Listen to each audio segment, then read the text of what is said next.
शिव रक्षा, animals, cartoon. मूर्ख गधा। किसी जंगल में एक शेर रहता था। एक सियार उसका सेवक था। एक बार एक हाथी से शेर की लड़ाई हो गई। शेर बुरी तरह घायल हो गया। वह चलने फिरने में भी असमर्थ हो गया। आहार न मिलने से सियार भी भूखा था।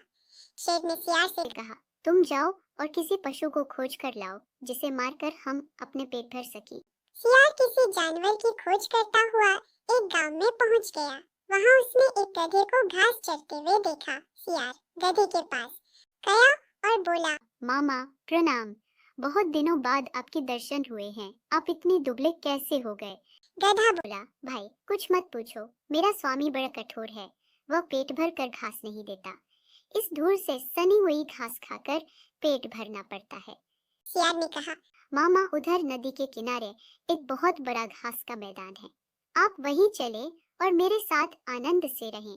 गधे ने कहा, भाई मैं तो गांव का गधा हूँ, वहाँ जंगली जानवरों के साथ मैं कैसे रह सकूंगा? सियार बोला, मामा वह बड़ी सुरक्षित जगह है, वहाँ किसी का कोई डर नहीं है। 3 गधियां भी वहीं रहती हैं। वे भी एक धोबी के अत्याचारों से तंग होकर भाग आई हैं। उनका कोई पति भी नहीं है।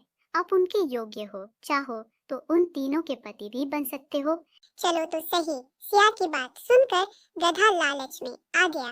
गधे को लेकर धूर्त सियार वहां पहुंचा जहां शेर छिपा हुआ बैठा था। शेर ने पंजे से गधे पर प्रहार किया, लेकिन गधे को चोट नहीं लगी और वह डर कर भाग खड़ा हुआ। तब सियार ने नाराज होकर शेर से कहा, तुम एकदम निकम्मे हो गए।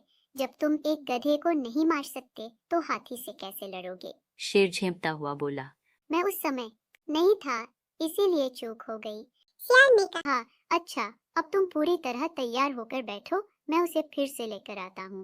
वह फिर गधे के पास पहुंचा। गधे ने सियार को देखते ही कहा, तुम तो मुझे मौत के मुंह में ही ले गए थे।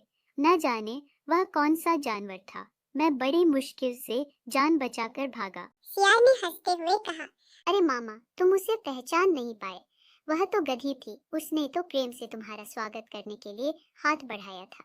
तुम तो बिल्कुल कायर निकले और वह बेचारी तुम्हारे वियोग में खाना पीना छोड़कर बैठी है।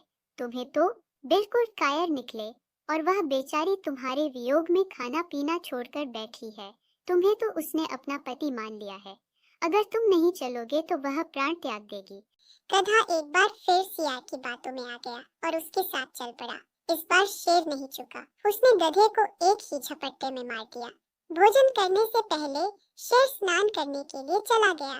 इस बीच सियार ने उस गधे का दिल और दिमाग खा लिया। शेर स्नान करके लौटा तो नाराज होकर बोला, ओ सियार के बच्चे, तूने मेरे भोजन को जूठा क्यों किया? तूने इसके हृदय और सर क्यों खा लिए? धूर्त सियार गिड़गिड़ाता हुआ बोला, महाराज मैंने तो कुछ भी नहीं खाया है। इस गधे का दिल और दिमाग था ही नहीं। यदि इसके होते तो यह दोबारा मेरे साथ कैसे आ सकता था? शेर को सियार की बात पर विश्वास आ गया। वह शांत होकर भोजन करने में जुट गया। सबक, जो दिल और दिमाग से काम नहीं लेते हैं वो हमेशा किसी का शिकार हो जाते हैं, चाहे वो जानवर हो या फिर इंसान।